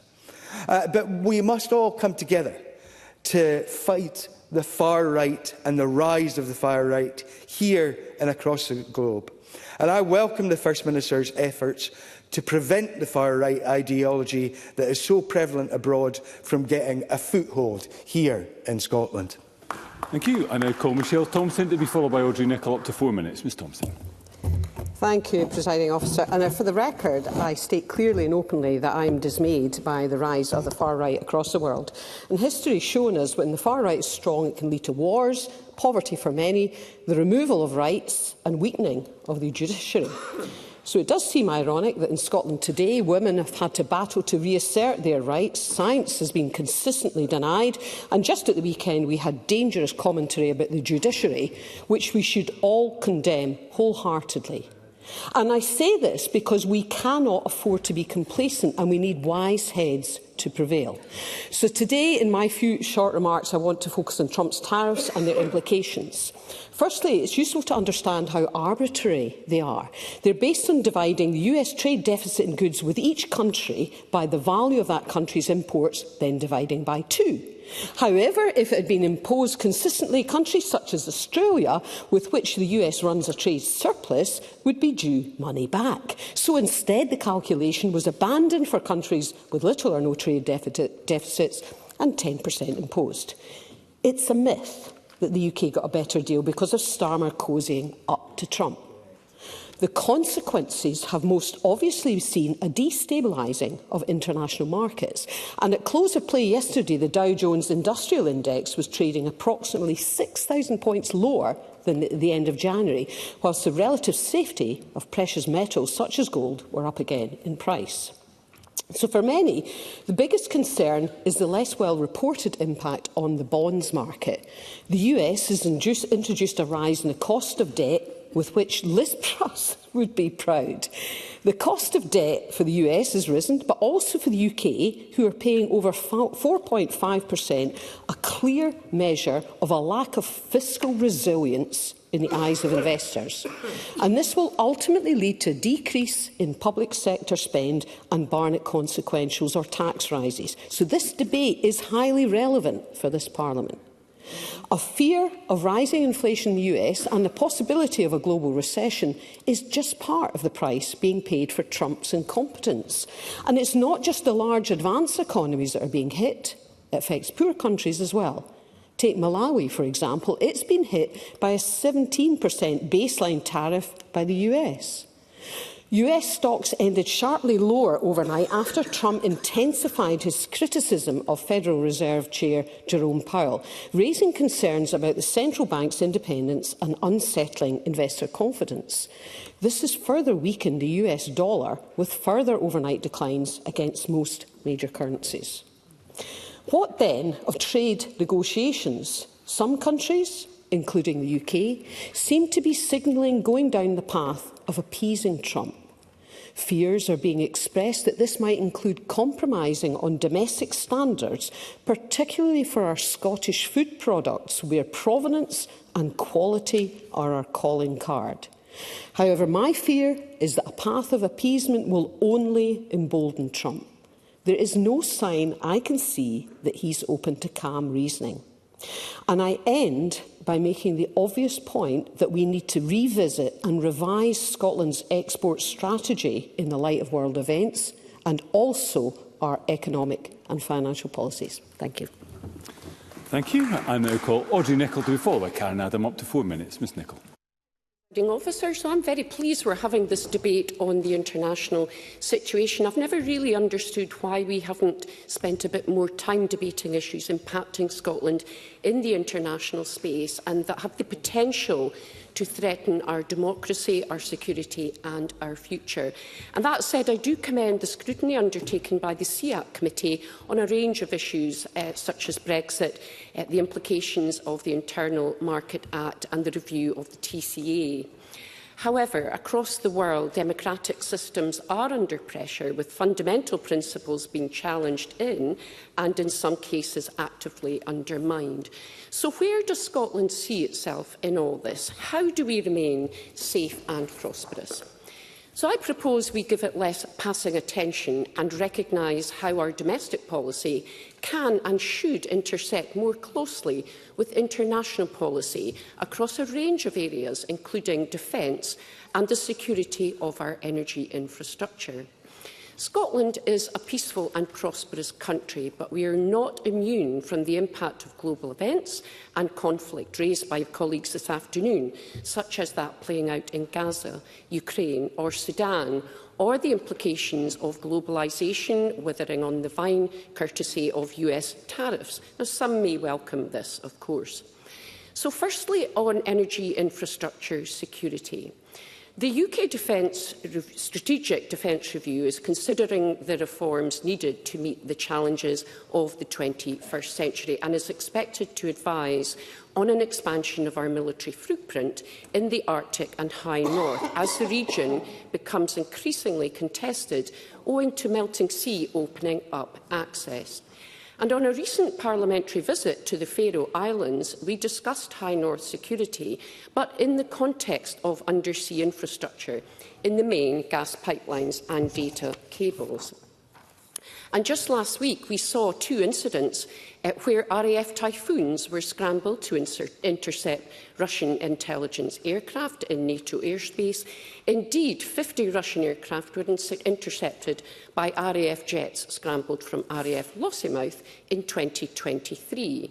Now, this is not an unusual scenario, but it does demonstrate the fragility of Scotland's undersea infrastructure, and this is an issue that cuts across both domestic and international policy, but has significant implications for our energy industry and communications capability. So I, for one, will be very interested to see what comes forward in the Defence Review. And that leads me on to the Ukraine. In recent months, the situation in Ukraine has been peppered with increasing uncertainty, largely courtesy of the United States pulling back from its previous commitment to support Ukraine, in particular the withdrawal of aid and intelligence support. And in response, the UK Government has committed to a coalition of the willing, bringing together European countries, NATO and others to drive progress towards lasting peace. The UK and Europe have committed to a rearmament. So what can Scotland do to support this endeavour? Now, I and others contend that while defence is reserved, Scotland cannot stand still as the world changes around us. We have an opportunity to support our defence industry across skills development, recruitment, research and development, all competencies that lie here in Scotland, not London. And in 2022, Scotland's defence sector added £3.2 billion to the Scottish economy, employing over 33 Scots, including 1,500 apprentices. But the value of the industry is not just economic. It is also, it is also crucial to the wider defence picture in the UK, Europe and Ukraine. And I look forward to seeing our new Scottish defence industry strategy soon. Thank you. Thank you, Ms Nicholl. We now come to the final speaker in the open debate, Karen Adam. Again, up to 4 minutes, please. Thank you, Presiding Officer. Presiding Officer, Slavoj Žižek, the Slovenian philosopher and cultural critic, once said, "The task today is to link struggles which appear separate and local to show how they are a part of the same global process." He said this in the context of rising global inequality and political unrest, arguing that if we fail to see the connection between what's happening across the world and what's happening in our own communities, then we risk misunderstanding both. Now, that quote is very powerful, because when we talk about the international situation, we often speak in far-off terms: wars in other lands, authoritarian regimes and political instability. But we must also recognise that these crises don't only happen somewhere else. They reach us. They echo throughout our own society, and they are repeated and replicated right here at home in our communities and on our doorsteps. And I'm deeply concerned about what I'm beginning to see tried to take root in my constituency of Banffshire and Buchan Coast. I've witnessed a growing wave of intentionally planted hostility online, but it's also bleeding into conversations offline too, and it's working its way into my surgeries.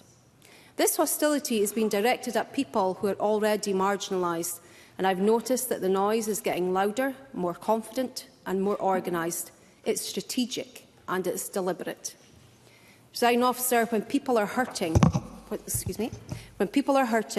when services are stripped away, fear rushes in and opportunists pour their poison. It starts with fear, it starts with rumour and it starts with blame. In my constituency, the Council are proposing to close day centres for people with learning disabilities and is discussing shutting down sheltered housing.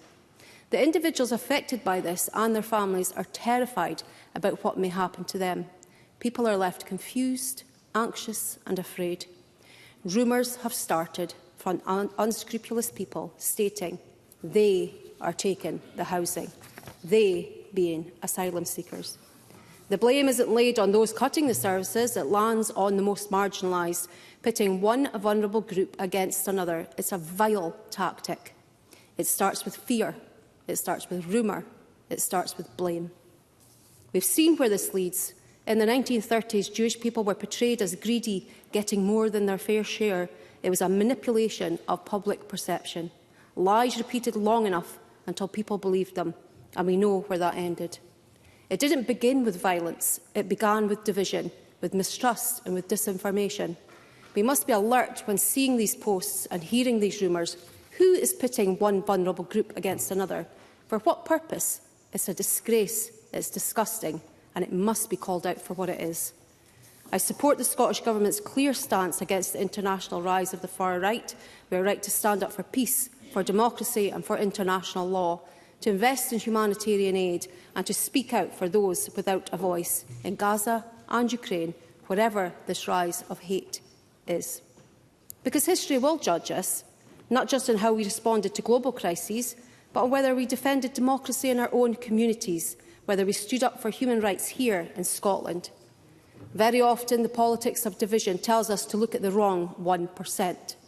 To believe that someone else's survival is the reason for our suffering, it's a lie, it's cruel, and we must always reject it. Presiding Officer, I want to end with a plea to my constituents. This is where it starts, not in government, but in our communities, in fear and rumour and blame. So if you hear some rumour online, please come and talk to me. There's no such thing as a silly question. You will not be judged. I can help you check the facts and get you sources. Let's be vigilant against those who seek to use the most vulnerable suffering for their own ends. Because it starts with fear, it starts with rumour, it starts with blame. But it can end with courage, it can end with truth, and it can end with compassion. Thank you. Thank you, Ms Adam. We now come to closing speeches. I call first Patrick Harvey up to 6 minutes. Mr Harvey.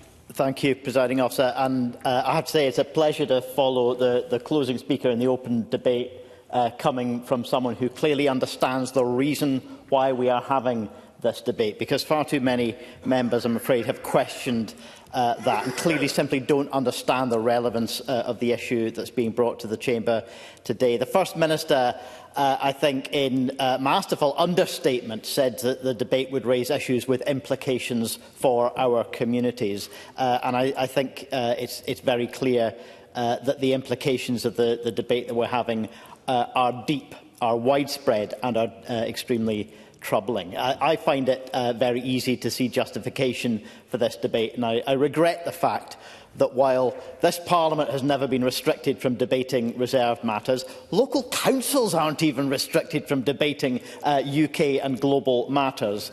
Some members of this Parliament seem to think that we shouldn't be doing so. The opportunity to make contributions to debate on matters like this is a privilege. It's a privilege that everyone who serves in this Parliament has, and it's a privilege which I fear that some Tory MSPs appear to treat with contempt.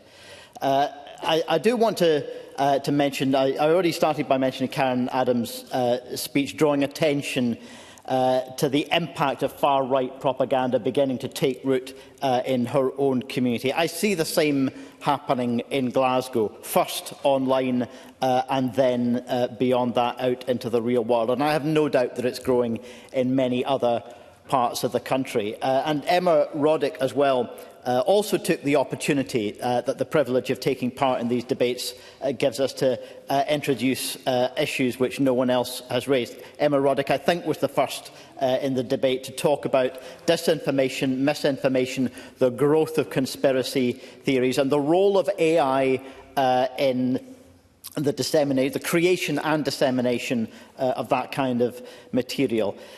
AI, as we debated in Emma Roddick's recent members' debate, has both positive and negative implications. But the unregulated rush to its development and the unregulated disruptive application of that technology is clearly operating in the interests of the few and seeking to sow division, as well as creating that extraordinary projected energy use which ties the issue back to that of the climate crisis. I think it's very clear from several members' comments that people understand the critical choice which is now facing the UK, a choice which I wish Scotland was able to make for itself, but at the moment the UK is faced with making that choice. Is it going to repair, rebuild and restore its relationship with the European Union, our wider political family of nations? This, I think, is our best path forward, the best path that Scotland could take, but also the best path the UK could take forward. And it is not compatible with the continued delusion that kowtowing to Trump can in some way serve the country well. Fawning to a bully never works, and it will only embolden him. I was pleased that the First Minister drew attention to the continued support that the Scottish Government has for international aid, and it's coming in the context of utterly indefensible, morally indefensible, as well as economically indefensible cuts, both in UK and in other countries' investment in international aid and development. But I do still want to know from the First Minister, during his visit to the US, he said he didn't take the time to meet with climate scientists who are on the receiving end of the hostility and the ideological purge from the Trump regime. Did he meet with migrant rights organisations at all? The kind of people who are standing up for those who are being disappeared on the streets and the campuses of the US and deported, even against legal protection from deportation, deported in some cases to prison without trial in other countries. Did he meet with the libraries, universities or independent media outlets who are also on the receiving end of the ideological purge that is taking place in the US, or with the equality and human rights activists and workers who are doing the same? Any one of those people or interest groups, I think, would have been privileged to have a meeting with a visiting First Minister, knowing the threats that they currently face. And I hope that in future the Scottish Government will place emphasis. If our relationship with the US is important, it is with its people, and in particular with those of its people who are at in the most vulnerable position in the face of the Trump regime. I want to finish, Presiding Officer, with the full version of a quote that I had to curtail in the opening speech, because Naomi Klein and Astra Taylor finished their article, which I referred to, with a moment of hope. They asked, how do we break this apocalyptic fever? First, we help each other face the depth of depravity that has gripped the hard right in all of our countries. To move forward with focus, they say we must understand this simple fact. We are up against an ideology that has not only given up on the premise and the promise of liberal democracy, but on the livability of our shared world, on its beauty, on its people, on our children, on other species. The forces we are up against have made peace with mass death. They are treasonous to this world and its human and non-human inhabitants. But they finish by saying we must counter their apocalyptic narrative with a better story about how to survive the hard times ahead without leaving anyone behind.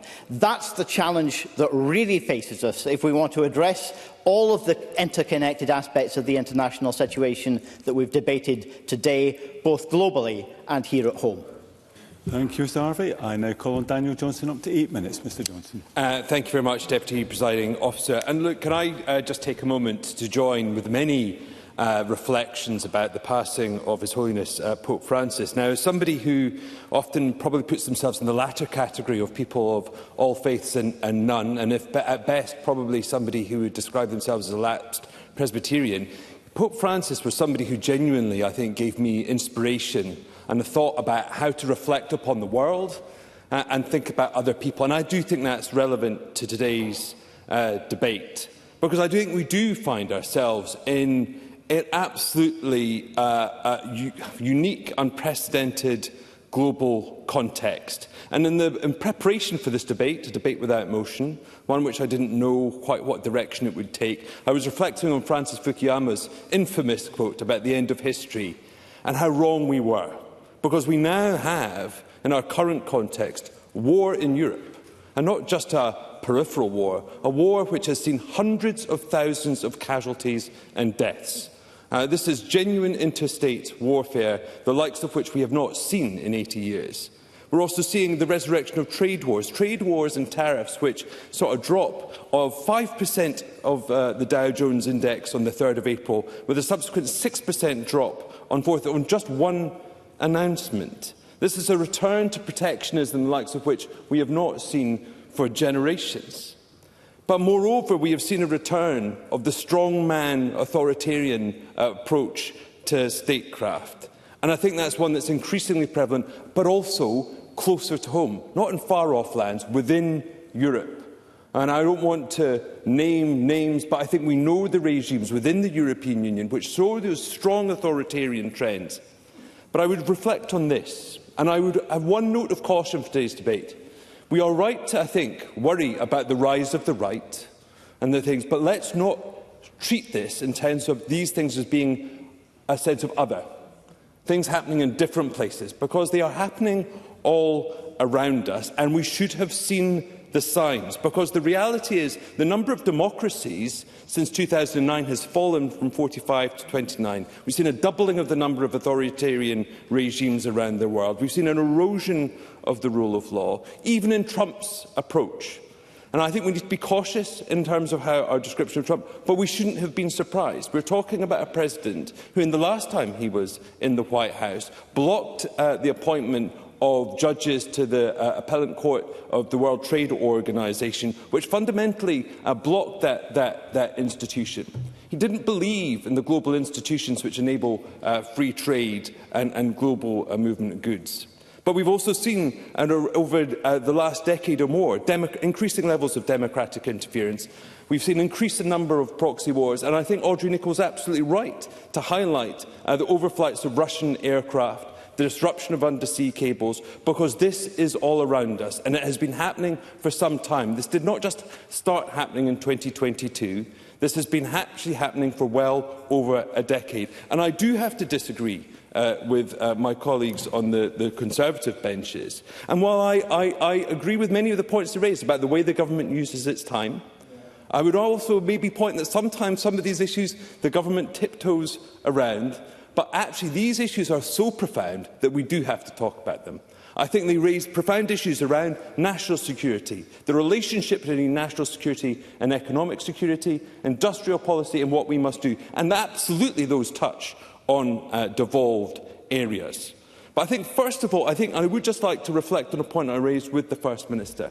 I think fundamentally we need to reflect on the failure of globalisation.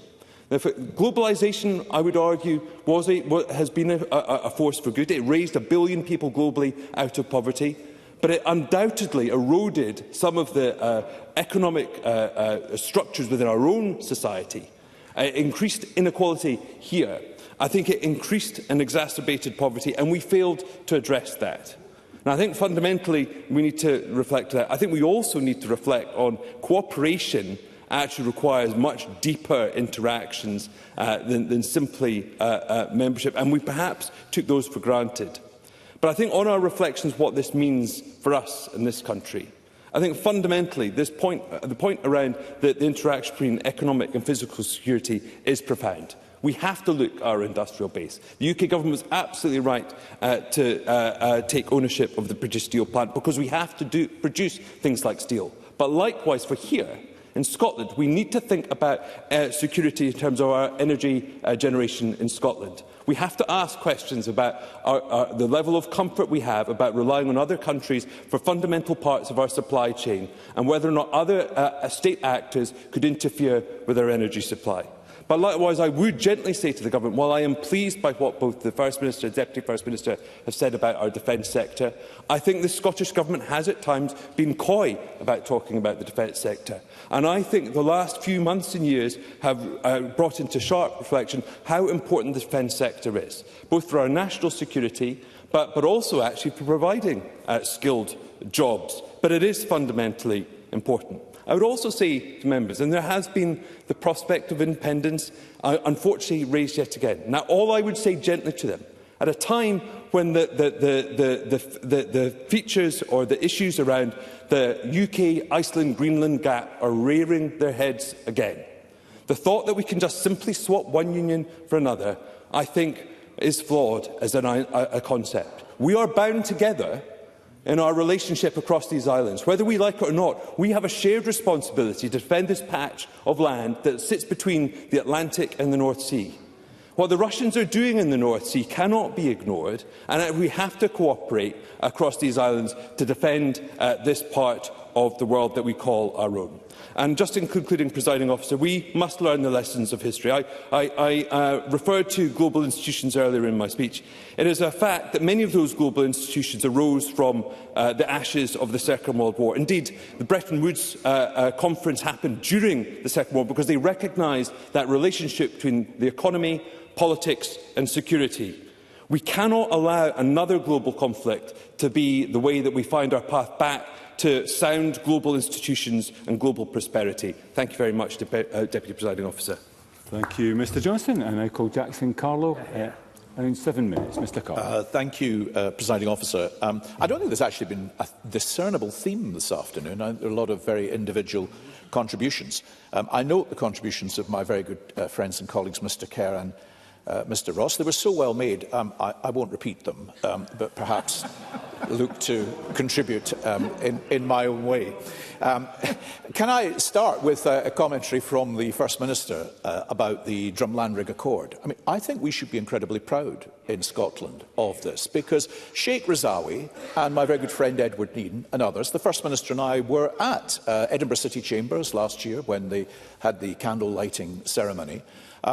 Against the odds in many ways, decided that they wanted to bring the faiths together to face the challenge that the international situation presents to the life of all of us here at home. And with the support of His Grace the Duke of Buccleuch, who then was able to enlist the support of His Majesty the King, we actually have a very positive initiative being taken here in Scotland, which is allowing the faiths of so many different faiths and communities to exist in harmony here, even while we see the extraordinary pressures that are being applied by the events outside of this country. And I think we should celebrate the work that they've done and be very, very proud of the fact that this is a Scottish initiative that is contributing so well in the face of the international situation.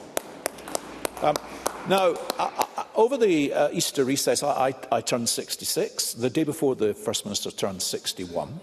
There's just 5 years between us. I know in another context that would be regarded as a lifetime.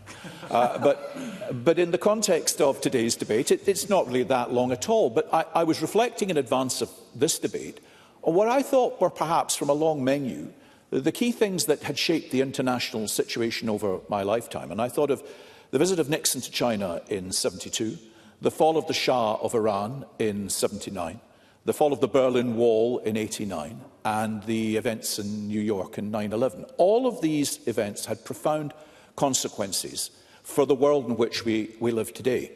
And over my lifetime, we've gone from us being concerned as a country by the might of the Soviet Union and its empire and influence and the threat, which meant that many of my generation thought a war at least possible in our lifetime, to the fall of the Soviet Union and the kind of extent of state-sponsored terrorism, or terrorism sponsored by nobody in particular, which I think nobody quite knew how to deal with because it didn't have a nation face, to that receding almost slightly, but not in any way about which we can be complacent, to the threat of the nation-state again emerging, and whether that's the impact of Russia as it now seeks to initiate military conflict in the continent of Europe, whether it's the emerging suggestion of a threat to Taiwan from China, whether it's the ongoing expansion and sort of ambition of North Korea, the way in which states conflict with each other in the Middle East and Africa. Once again, maybe for my grandchildren's generation, the prospect of a war, if not probable, cannot now be ruled out. And there is a need, I think governments have recognised in this international situation, to ensure that we respond to that by trying to understand how we can best be prepared. And I think that response comes in two ways. One, it is to ensure that we are investing in the defence of the country. That's the reactive, if you like, way to try and ensure that we would be prepared should such a situation emerge. But the other is the proactive. And the proactive is our commitment, tradition and history of being a country involved in international trade and wanting to engage, a country that has been prepared to invest in international aid. And we've not talked about this today, But I was very critical of my own government at Westminster when they temporarily reduced the aid budget and said that I hoped it could be restored. And so I am disappointed at the response of the Labour Party to the proposed cut in international aid, because it is that aid which helps to ensure that we are investing in countries that otherwise might become part of the very international situation and problem that we are trying to stand and prevent occurring. First Minister. First Minister. I'm grateful to Jackson Carlow for giving way, because I couldn't agree more with the substantive point that he's making about the fact that international development expenditure is critical as an investment in building bridges, building societies and avoiding conflict, which is unfortunately a risk that has now been exacerbated by decisions that have been taken by both the United Kingdom and the United States. Jackson Carlow, I can give you the time back. And I agree with that. And I'd like to hear a little bit more from members of the Labour Party, who I think must be troubled by it. I mean, I understand the need, and I've just made the case for our investment in our defences, but I'm concerned that that investment in our defence is being made at the expense of the influence and aid that I think is so vital in trying to prevent conflict elsewhere. Now, 5 years ago, in a debate we had in this chamber, I said that the Americans faced an unenviable choice between someone who was unsuited and someone who was unfit to be in the White House. And I know that in the battle of that, we had President Biden, but I felt that it was not the choice that the American people should have been given. The American people need to have a completely different generational shift away from those who have billions of pounds that they can afford to spend on being elected. I mean, it is ironic. Nixon was the last poor president. We need to see that change taking place, because I think Trump's election in both cases was almost in reaction to the candidate that he faced. Hillary Clinton was a very polarising figure. Joe Biden was not a polarising figure, but he was certainly not someone who could hope to be a subsequent president. And had he recognised that sooner, I think the Democratic Party might have had the opportunity to think more widely about who that candidate would have been. And I don't know what the outcome of the election would have been.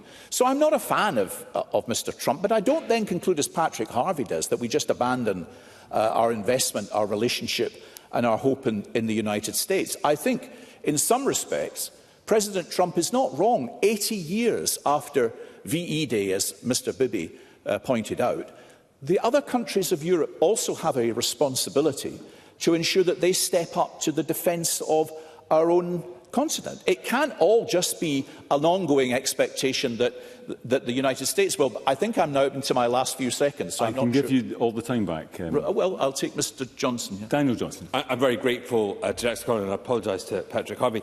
I wonder if you might agree with me that, in a sense, I don't think we should boycott Trump. I think we should be robust where we think we disagree, because I actually fundamentally think that's what he respects. But ultimately, we cannot disengage from the world's biggest economy and probably our most enduring ally. Would you agree with that sort of dichotomy that we have to face? Jackson Carlow. I absolutely do. And, I thought this quote from The Economist was pretty apt. In a mere 10 days, the President has ended the old certainties that underpinned the world economy, replacing them with extraordinary levels of volatility and confusion. Some of the chaos may have been abated for now, but it will take a very long time to rebuild what has been lost. And, I think we really have to accept and acknowledge that it's a very challenging situation that we now face. So I want to see us respond to the international situation. We can talk about it here. I'm not so averse to us having a discussion from time to time about it. I don't think we've got the major levers that we can influence. So part of our responsibility is support our elected MPs at Westminster in the discharge of their responsibility to keep us safe and secure and to ensure that we are engaged positively with the rest of the world. But that has to be built on two rocks. One, that we do keep ourselves safe and invest in the security of our country here, but also that we invest in outreach, engagement, and ensuring that we are proactive in seeking to address the trouble spots that emerge elsewhere in the world about which we could subsequently feel threatened. Thank you, Mr Carlow. And I now call on the Cabinet Secretary to wind up the debate. Grateful if you could take us up to just before 5:45. Cabinet Secretary. Thank you very much, Presiding Officer. And before I respond to the points raised by members, I'd like to thank everybody who's participated in this afternoon's important and timely debate. And given the breadth of the subject matter, I'm pleased that members in this Parliament had the opportunity to listen to contribute to this afternoon's discussion. As the First Minister noted in his opening speech, the events of the last few days, and indeed the last few months, have challenged the international rules-based order that we have perhaps taken too much for granted. And this has real consequences for people here in Scotland. Global instability, conflict and economic uncertainty impact on jobs, they impact on investment, they impact on our shared desire for a just and a fairer world. And that's why taking an internationalist and outward-facing approach is vital. And that means we have to actively engage with partners to protect Scotland's economic interests, to create opportunity for Scotland's people and to stand up for the values that we believe in. In the face of rising tensions and uncertainty, we cannot take the view that global events don't affect matters that come before this chamber, or indeed the impact that they have on Scotland more widely. And as the contributions to this debate have highlighted, there are a range of issues that affect our international work. So I'll reflect on the contribution of members who had something to say about the impact of the international situation. Neil Bibby was the first to do so. He said there's much to discuss. He's absolutely right, and he was correct to identify the broad range of challenges, including the dangers of a trade war. I notice support for Brand Scotland. That's extremely welcome, and I look forward to him and party colleagues promoting its campaigns. Patrick Harvey then went on to correctly warn about the range of crises and the importance of believing in hope and a better future. Alex Cole-Hamilton painted a vivid image of Ukraine and why the conflict there should matter to us all. George Adam said we should aim for Scotland to play a part in the international community, actively doing so. That is, of course, the global norm. And Emma Roddick highlighted the impact of disinformation. It's ever more relevant here, it's ever more relevant globally.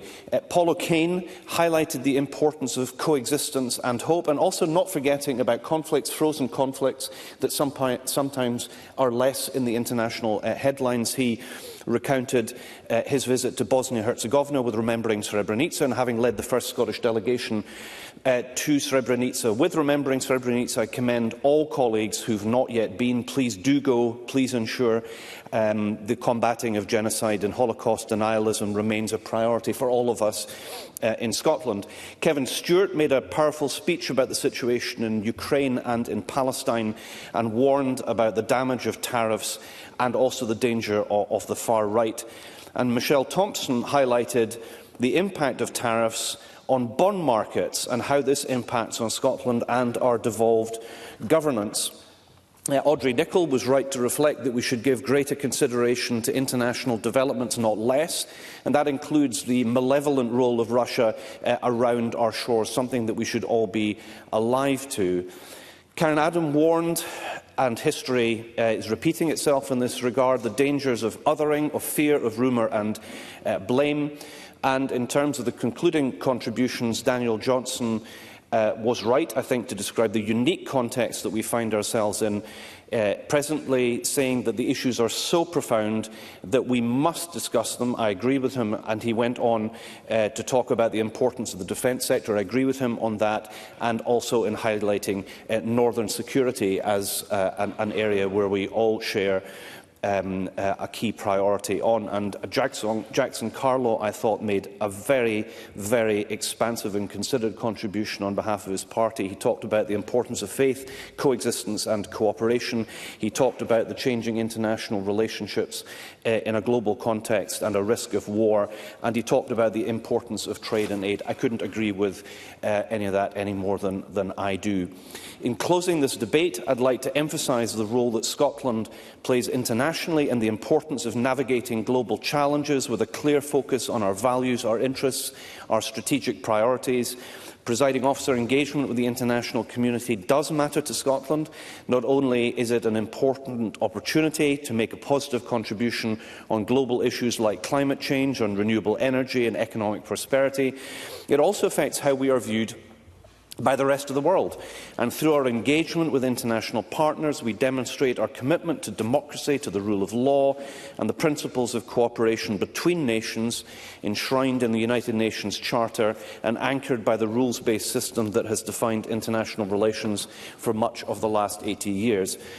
Indeed, many of these values are also those of our friends in the European Union, an endeavour forged in the aftermath of global turmoil and of war in Europe, a point worth remembering, and it has been in this debate as we approach the 80th anniversary of VE Day in just 2 weeks' time.